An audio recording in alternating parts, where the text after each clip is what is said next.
Pepper is her chatty self even as she talks to her dad on the phone. Her dad is patrolling in an industrial area near the Brooklyn Bridge at night, and she pleads with him to let her come along and help. But he refuses and reminds her to do her homework before bed and soon hangs up. The warehouse he is investigating is locked. He picks the lock and enters, drawing his gun for safety. As he looks around, two glowing whips hang behind him and charge at him. He manages to let out a scream before everything goes silent. Tony is busy welding his suit when Rhodey enters the lab. He euphemistically explains the concept of sleep to Tony, who has become nothing less than a robot working day and night. He is surprised to see Tony has built a new suit. He believes he needs to keep up after his last encounter with Unicorn and Killer Shrike. They had advanced suits almost like his, and he can't risk it this time. Rhodey passes Tony his bag and reminds him not to be late for school yet again, and tells him that Pepper has been trying to contact him all night. Tony decides to talk to her in school rather than replying to her 47 messages. At school, Tony has converted his locker into a soda dispensing machine. He thought of finally utilizing his locker for something productive since he rarely used it. Pepper approaches Tony and shares her concern about her father. She is jittery and wants to talk to him alone,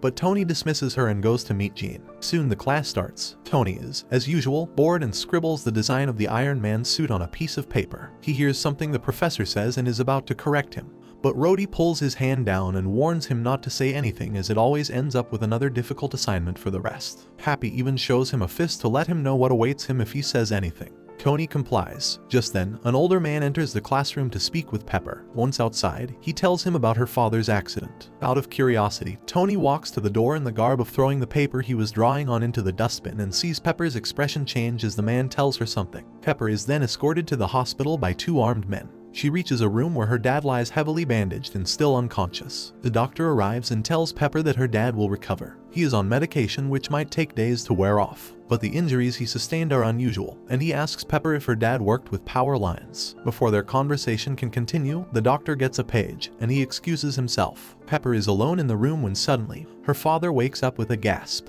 Pepper bombards him with many questions and asks who did this to him, but he is only able to mutter the name Mr. Fix before slipping back into unconsciousness. Pepper calls for help. The doctor rushes back in. Tony and Rhodey follow after struggling to get past the guards. Tony apologizes to Pepper for what happened, but Pepper is upset with Tony as he wasn't there when she needed him, and now she doesn't want to talk to him. Back at their lab, Tony regrets blowing off Pepper. He is concerned for her, and especially because she is not one of those to sit and wait. They speculate she is onto something, and as they had expected, Pepper is going through her father's computer, searching the FBI database for the name Mr. Fix. Somewhere else beneath a shipyard, a man types on his computer as many tendrils extend from his body. He faces many monitors, and one of them gives Pepper's location since she is searching for his name, indicating he is Mr. Fix. Half of his body is covered by cybernetics, including his left eye. He gives somebody an instruction to stop Pepper. Soon after, a black van stops in front of Pepper's house, and several armed men proceed into the house with orders to immediately terminate the target.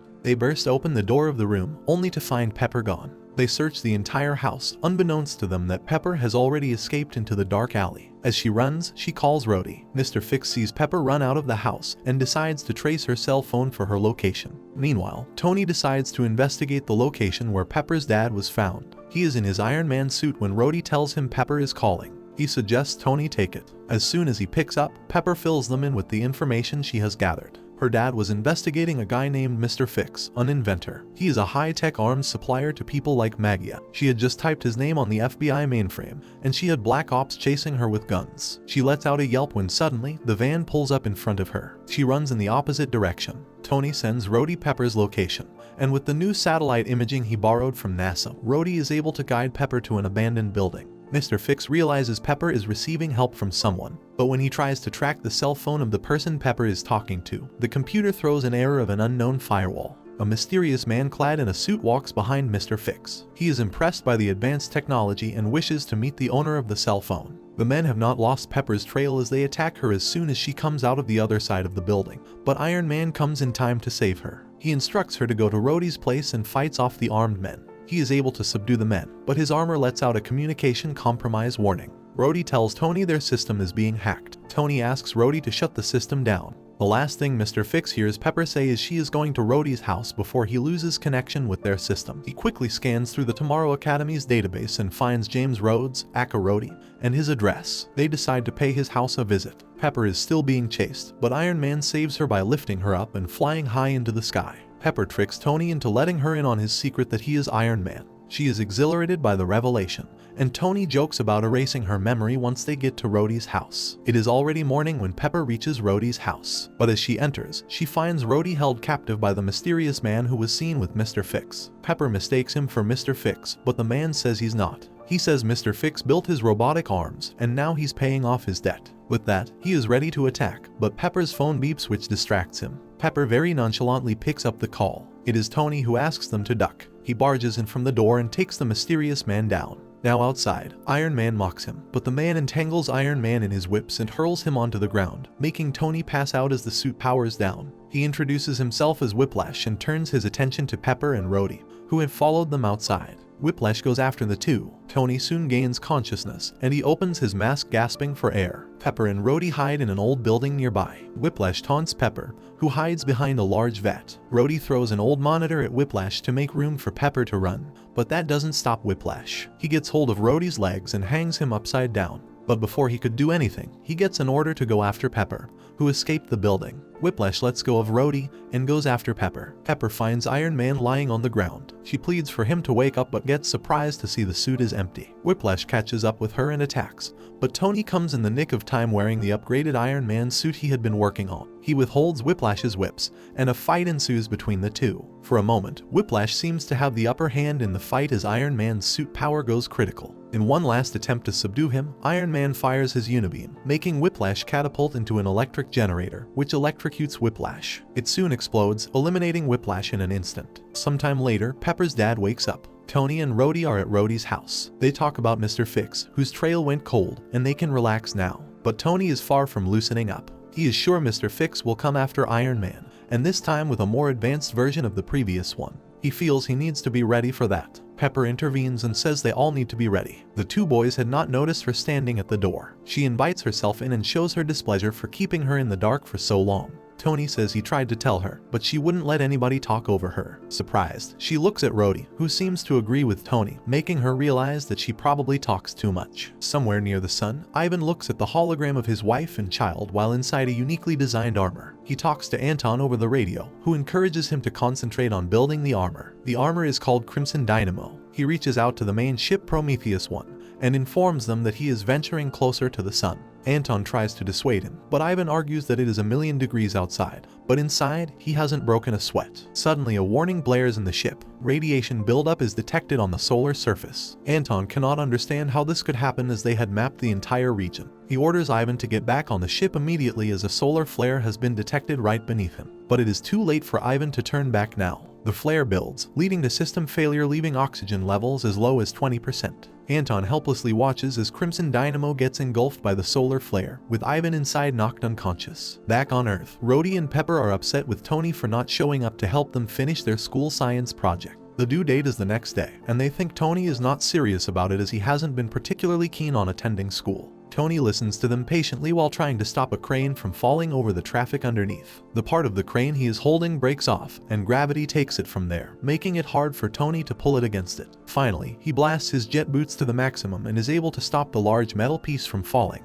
He safely lands it on the side of the road. People cheer for him, and Pepper and Rhodey mistake the noise from the crowd as an audience of a sports event, insinuating that Tony is wasting their time on frivolous activities. He is flying back when he almost gets hit by a meteor that hits the freeway under construction. News reporters rush to cover the incident and broadcast it live. They focus on the smoke rising and see something moving amidst the smoke. Soon Crimson Dynamo makes its way out and walks to the steamroller. No one knows what it is or what it will be doing, but it all becomes clear when the Crimson Dynamo picks up the steamroller from the construction site and hurls it toward the helicopter. Thankfully, Iron Man is hovering nearby, and he prevents it from hitting the helicopter. He warns the helicopters to get away and goes to talk to Crimson Dynamo. Crimson Dynamo ignores him the first time, but when Iron Man doesn't back out and asks what it wants, Crimson Dynamo utters Pegasus before punching Iron Man, sending him flying. Clearly, Crimson Dynamo doesn't want to talk, so Iron Man has no choice but to attack it with his repulsors. The exterior of the Crimson Dynamo is so advanced that it just disperses Iron Man's repulsors and continues walking toward the city unhinged. By this time, Pepper and Rhodey also come to know why it is taking so long for Tony to return.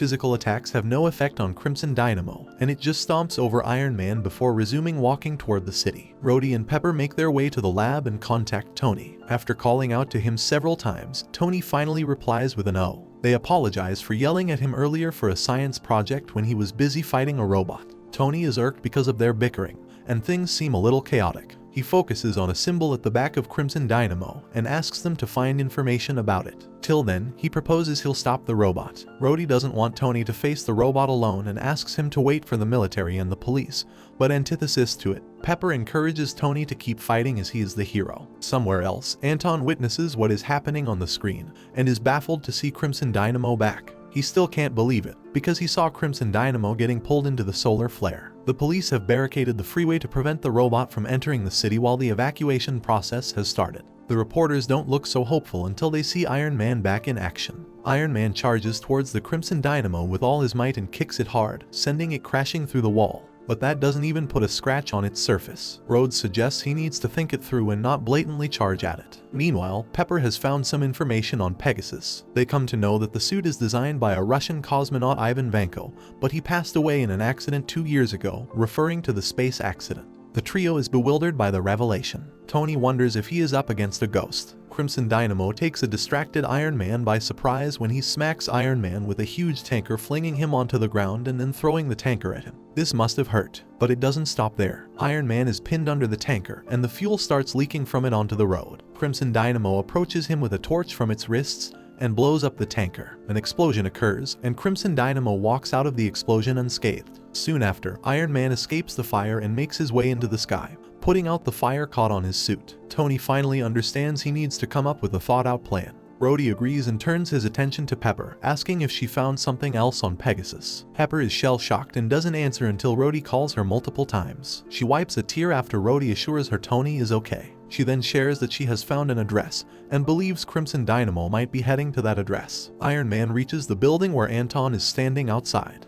Iron Man informs him that a man clad in a suit is heading in the building's direction and asks if he has any idea. Anton says he deserves what is coming because 2 years ago, when Ivan was consumed by a solar flare, the space station was destroyed too, and they had no choice but to abandon the mission. But then the unthinkable happened. Ivan survived and contacted the space station, informing them that he had achieved an orbit close to the surface of the sun. But they couldn't do anything. The station was gone, and their shuttle didn't have enough fuel to stage a rescue and return home. Even as Ivan pleaded not to leave him there, Anton had no choice. They left Ivan in Sun's orbit and returned to the Earth. Since the suit had life-supporting system, Ivan survived. Iron Man is upset that Anton left his friend in space to perish. The blaring of the alarm indicated Crimson Dynamo had reached the building. Ivan's eyes seek revenge, and he breaks through the security metal door. The weapons seem to be ineffective against the sturdy armor. Anton refuses to divulge any information but wants Iron Man to do something to stop Ivan. Iron Man asks for the design of the suit, and after initial reluctance, Anton gives him his credentials. But Ivan is beyond furious and alleges that Anton took his family from him. Tony gets an idea and asks Rhodey to find Ivan's family. Before Rhodey could say anything to Pepper, she had run out of the lab to help find Ivan's family. Iron Man holds back Crimson Dynamo until his friends find Ivan's family. In a house, a woman is cleaning, and her son is watching TV. Her son tells her about a giant alien who landed in the city. The woman gasps when she sees the suit. Just then, Pepper barges into their home and asks if she is Isabella. She lies that she is from the CIA and asks for her help.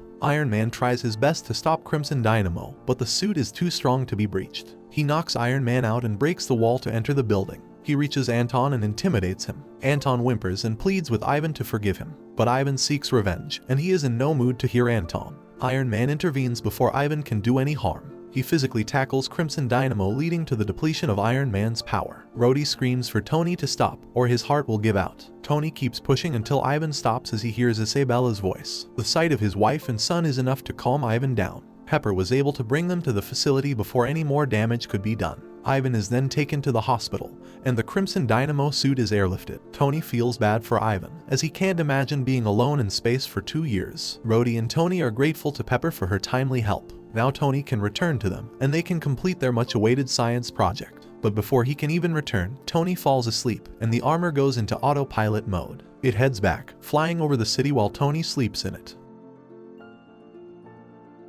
In the dead of night, some masked men are robbing a truck. They do not know the contents of the boxes they are looting, and are blindly following Magia's orders. But as they are unloading, one of the containers slips from the masked man's hands and falls to the ground. The lid of the container comes undone, revealing a piece of equipment. The man removes his mask to get a better look at the vest-like machinery. Out of curiosity, he wears it, and against his teammates' warnings, he presses a button. Suddenly, everything is enveloped in a bright light. When the light subsides, his team members look shocked to find the man has disappeared, and all that is left is a glowing ring emitting a lot of smoke. It looks like a burned hole. Back at school, Jean recites some lines in front of the class and earns the appreciation of his teacher, who thinks he is really good at villainous roles. His class applauds, but Pepper holds a different view. She thinks he wasn't even acting as he talks like that in real life and acts smug. Rhodey is quick to remind her that Jean saved her life that one time they got kidnapped, but Pepper says Jean was smug about it after that. They turn to Tony, who is sitting in the last seat. He doesn't hear them as he has his wireless earphones on that are connected to his armor's helmet. He is listening to the news and keeping a vigil on anything odd happening.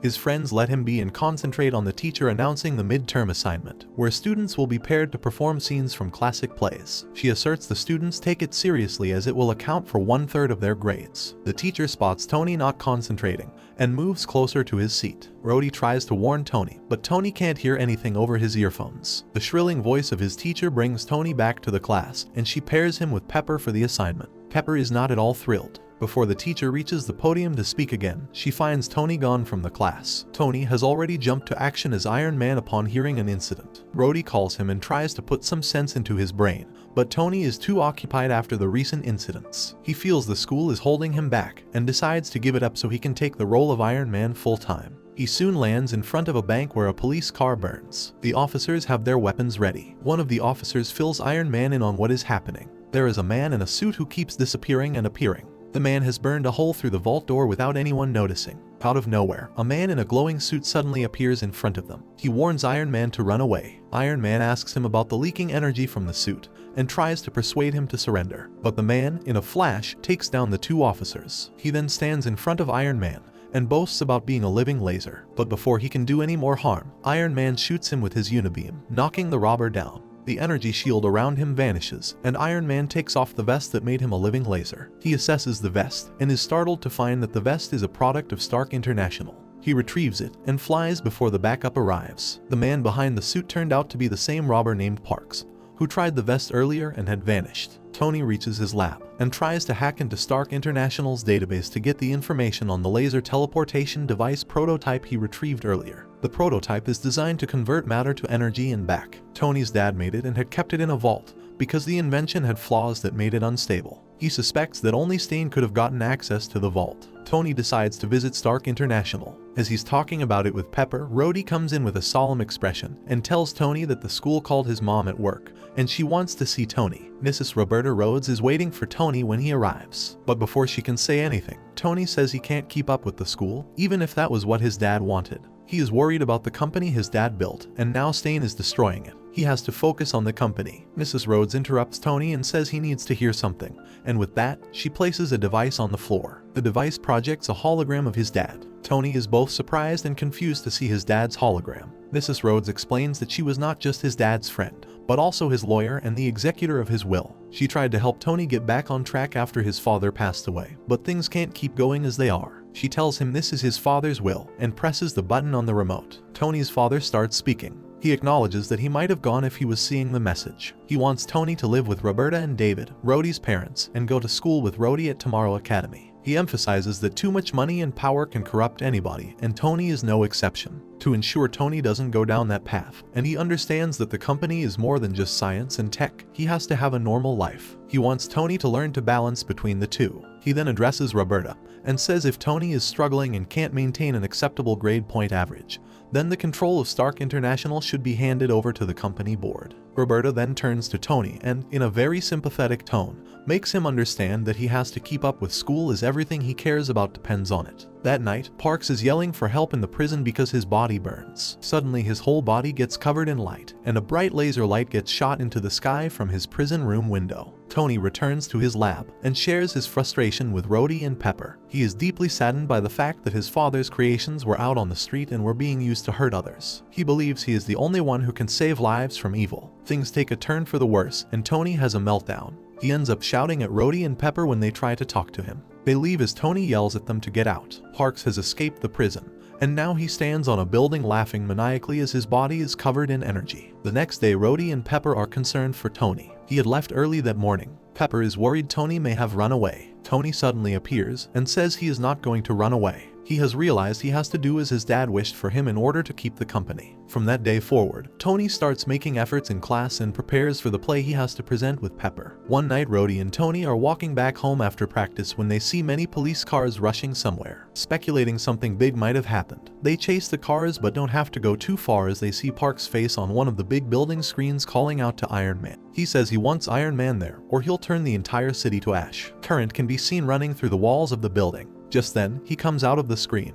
The firing does not affect him, and he retaliates by hurling a massive energy ball from his body at the police, destroying many cars. Tony is in a pickle. Nobody can fight the living laser but Iron Man. He might fail the test if he gets entangled fighting the enemy. Rhodey steps forward and assures him that he doesn't have to take the responsibility all on his own. Right now, the city needs Iron Man. Once he defeats the enemy, he needs to return to give the test. Till then, Rhodey promises to handle things at school. Iron Man soon arrives before Living Laser can do any more harm. The suit has had a drastic effect on Park's body. He is not tangible anymore, and has become the energy who can disintegrate his body anytime he wants. The two lock horns. Parks pulls the electricity from nearby buildings and digital billboards. He starts attacking Iron Man. He soon manages to pin down Iron Man and tries to get through Iron Man's armor. The computer warns of shielding failure risk as the armor is unable to compensate for energy frequency. Tony realizes Living Laser can change his frequency, because of which the repulsors didn't work on him. His energy form is on a different wavelength. Tony asks the computer to alter the frequency of all weapons systems to match Living Lasers. Now with the matched frequency, Iron Man uses his unibeam on Parks, and it hits him, making him catapult a few meters away. Parks cannot believe Iron Man was able to land an attack on him, but Iron Man is not done yet.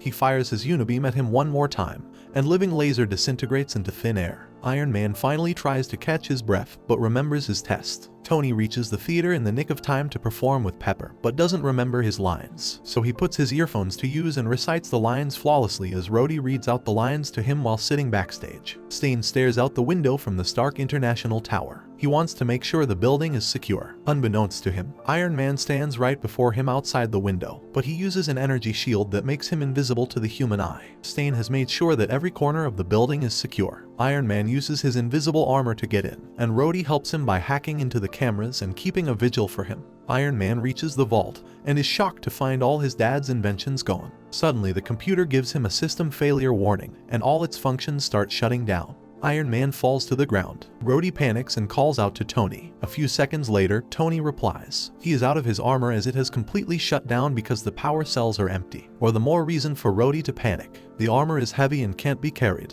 He is worried Stane may find it and use it for wrongdoing. Tony has not thought of his escape plan and realizes he is indeed in trouble. Tony still takes the risk of escaping without his armor, but soon runs into a room full of security personnel. Meanwhile, Stane is meeting with his daughter Whitney. He can't deal with her right now as he already has his hands full investigating a matter of security breach. Amidst their argument, security comes in, escorting Tony along. Stane is furious to see him, but Whitney is pleasantly surprised and runs to hug him. Stane wants Whitney to leave, but she refuses. Tony seizes the opportunity and fake cries, alleging that Stane wouldn't let him visit the company anymore, and he just misses his father. Hearing this, Whitney goes berserk and shouts at her dad, calling him a monster. She manages to get Tony out of there. Once outside, Tony thanks Whitney for her help and excuses himself. Stane sends security to search the entire building. He wants to know why Tony was lurking in the building so late. Tony comes back to the lab and sits with his head in his hands. He has left the Iron Man suit in the vault, and he's concerned Stane will get his hands on it. Just then, Pepper comes up with a plan. She advises Tony to get permission from the company for a student tour. Tony calls Tricia, Stane's secretary, and asks her for a favor. Tricia manages to convince Stane to permit the school tour of their company. Pepper convinces the principal to authorize the trip after busting every kid for hall violation and getting their parents' signature. Meanwhile, Rhodey convinces their physics professor to accompany them for a live demonstration of a concept at Stark International. The friends can't believe the plan worked. Tony jokes about being in a lot of trouble if Pepper ever decides to go evil. Jean approaches Tony as they enter the Stark International Tower and asks him about his plan. He had noticed to what lengths Rhodey and Pepper went to get this trip organized. Tony denies knowing anything about it, but soon security comes and escorts Tony out. Before leaving, he hands his bag to Jean and asks him to give it to Rhodey, saying it is his lunch. Rhodey and Pepper have no choice but to get the suit themselves. Rhodey decides he is going to get the suit while Pepper creates a diversion. Tony waits by the bus with Happy, who is also thrown out. Stane is informed by security about Tony. Stane is suspicious that Tony is onto something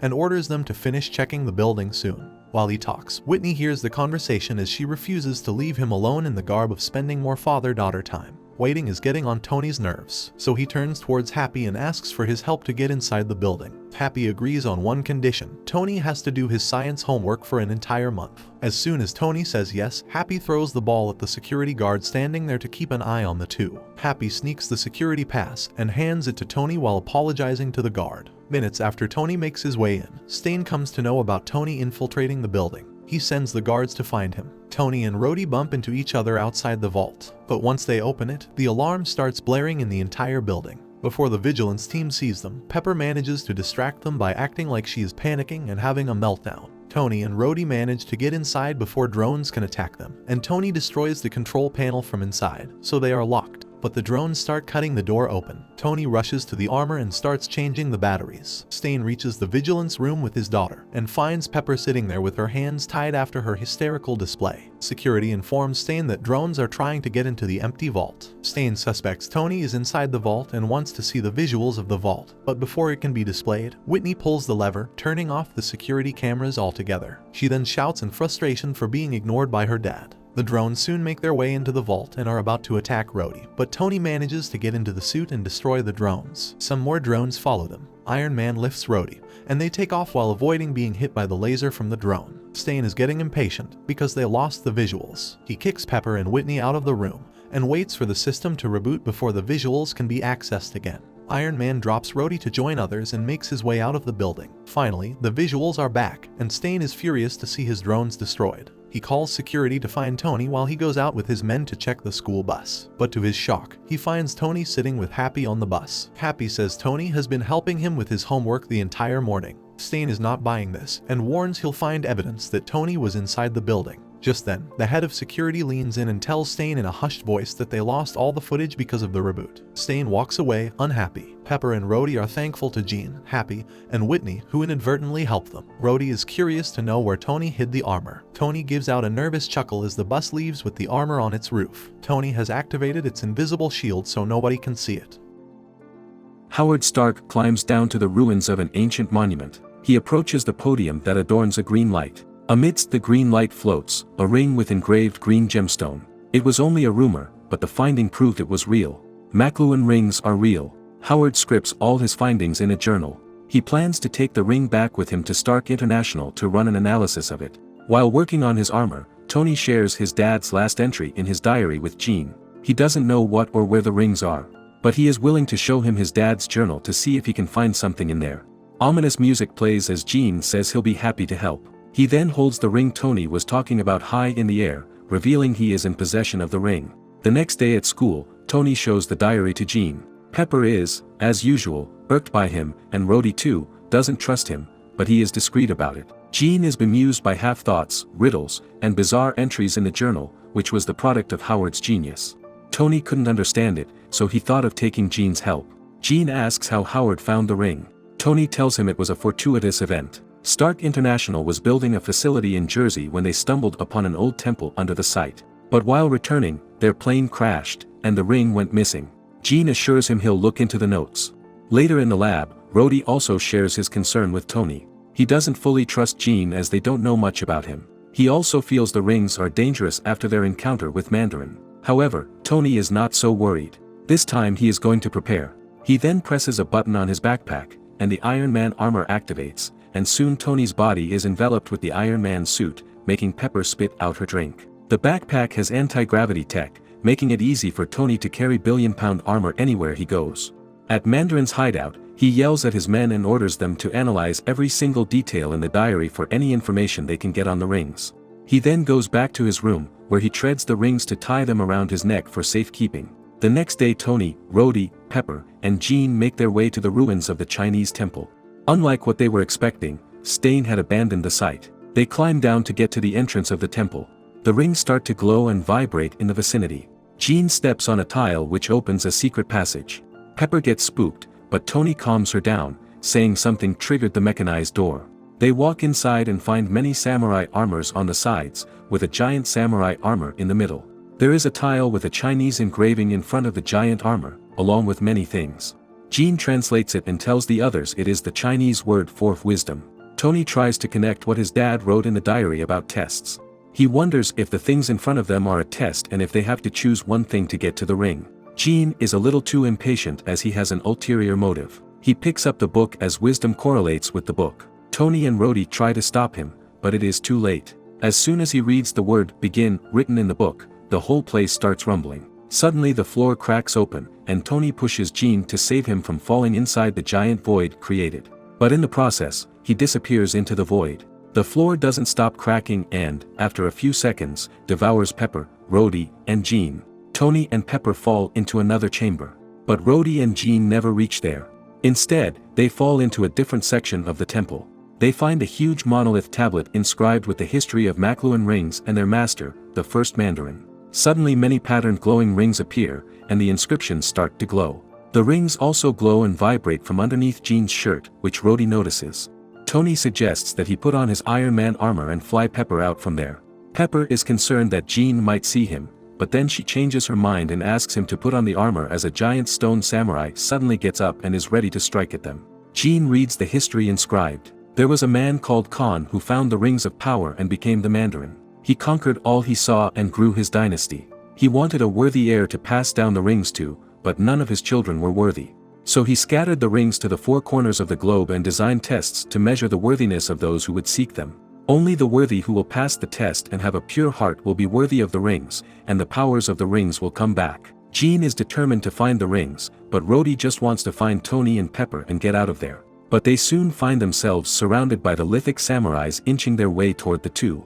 Jean strikes Rhodey out with a rock to ensure his secret is maintained. He then wears the rings and changes to Mandarin. He commands the giants to stop, but they don't stop and attack him. On the other hand, Iron Man is trying hard to fight the lithic samurais, but they keep coming on to him. At the same time, he is trying to keep Pepper safe. The same is Jean's plight. The giants don't seem to stop. Iron Man's armor is already on reserve power. Tony's eyes fall on the book, and he's reminded of how everything went berserk after Jean read something from the book. Maybe there is a way to stop all this. Strong-head Pepper also picks a sword to fight. Tony translates the book but doesn't find anything relevant to stop the samurai until he sees the sword Pepper is holding. It has some Chinese engravings, and one word that strikes out is stop. Tony has found a way to stop this menace, and he utters the word in Chinese with the help of his system translation, and it works. The lithic samurais suddenly stop and fall back, shattering into pieces. Jean thinks it is his doing and that he has activated the power of the rings.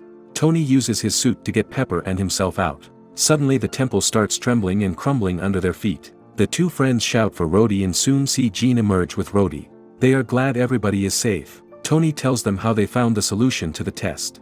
Jean finally understands it was not his doing, but Tony passed the test. As soon as Jean tries to hold the sword, it vibrates and splits into two halves, revealing a map. Tony thinks it is the location of where one of the Makluan rings must be.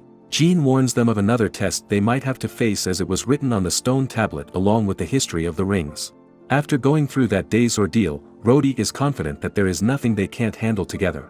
It is a quiet morning. A man lazily cleans the window when he sees an aircraft flying towards him. He ducks in fear. The aircraft makes a sharp turn just inches away from the building and avoids collision. Iron Man is tailing the aircraft. Tony describes them as flying vans with impressive tech to Rhodey. They were robbing a biotech warehouse, and Iron Man was nearby.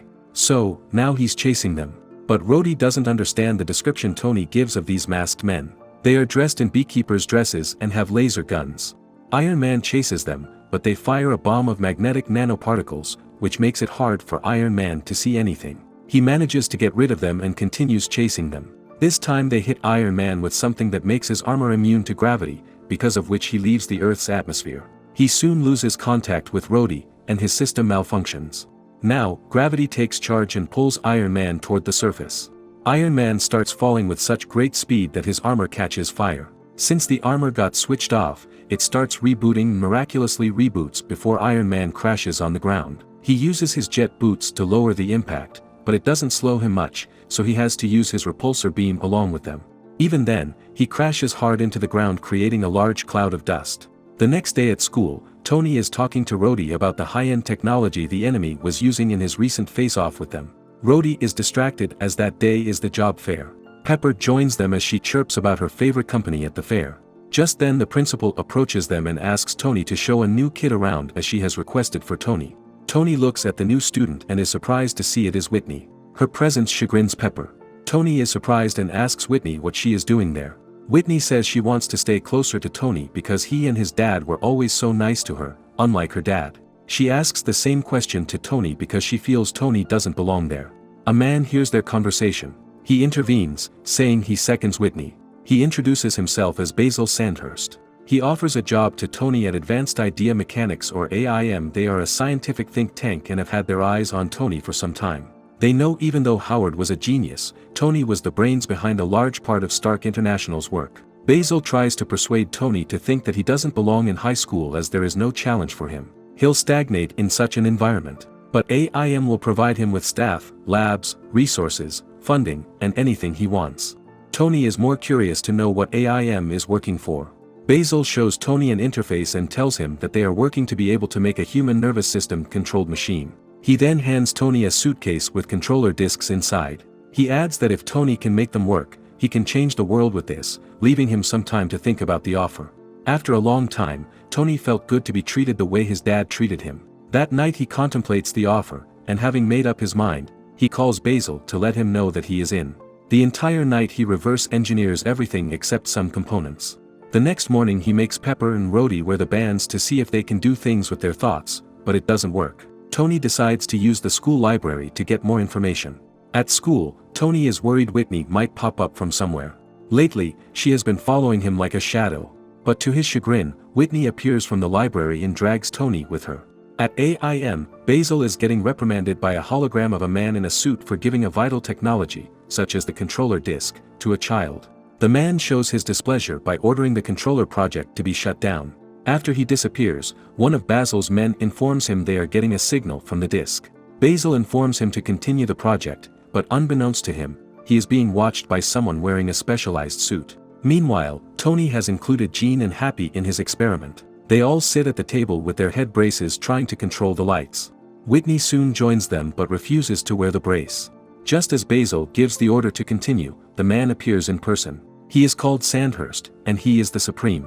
He takes Basil in custody, but Basil assures him that Tony has figured out the discs. Sandhurst gives him one chance to prove himself. He gives Basil the helmet and asks him to get the disc back using his mind. Suddenly, Pepper, Rhodey, Jean, and Happy go limp. Tony figures that it might be because of the reverse control. He is trying to figure out what is happening when his friends are conscious again, but they are not themselves. They are being controlled. Rhodey gets hold of Tony, and Tony realizes what is actually happening. Whitney and Tony try to run, but they get surrounded by Basil and his men, along with his friends, who are under Sandhurst's control. Jean takes Tony in a lock, but he manages to escape and takes Whitney along. They run to the top floor, where Tony thrusts Whitney into the cleaning room and locks her for her safety. He then rushes back to the lab to get his backpack. He successfully retrieves the backpack, but Basil's men catch up and start firing at him. Tony jumps out of the window to save himself. The men think it was foolish of a genius to take such a step. But little do they know, he'll change to Iron Man before he hits the ground. Before those men can torch the place, Iron Man makes his way through the window and tackles those men. Basil comes in wearing the helmet and subdues Iron Man with an electric shield. But Iron Man frees himself using his uni-beam. This time Iron Man takes the upper hand as he pulls the laser guns from the villains using magnetic power. Basil pulls out his last card and sends Pepper, Rhodey, Jean, and Happy to fight Iron Man. They are still in a trance, and Basil calls himself the controller. Just then, Whitney comes with a broom and hits Basil on his head, damaging the helmet. All four of them come out of the trance. Whitney single-handedly hands Basil's men putting her karate lessons to use. Basil swiftly makes his way to his ship and tries to escape, but Iron Man chases them and attacks the helmet, rendering the discs useless without it. Tony makes his way back to school and pretends not to know what happened. Whitney is still mad at him for locking her up. Rhodey informs him that he has called the police. Back at their headquarters, Basil tells Sandhurst that the discs on the kids were fried when the controller helmet got damaged. It will be months before it can be fixed. And the rest of the prototypes were destroyed by Iron Man. Sandhurst is beyond furious with Basil, but Basil reminds him that Sandhurst needs him for the MODOK mental interface. Sandhurst lets Basil go after he assures him that he can trust him. While sitting on the rooftop, Tony asks Whitney why she transferred to his school all of a sudden. Whitney reveals her dad sent her to spy on Tony, and she agreed, but not for him. She has her own reasons. She leaves Tony guessing what it could be.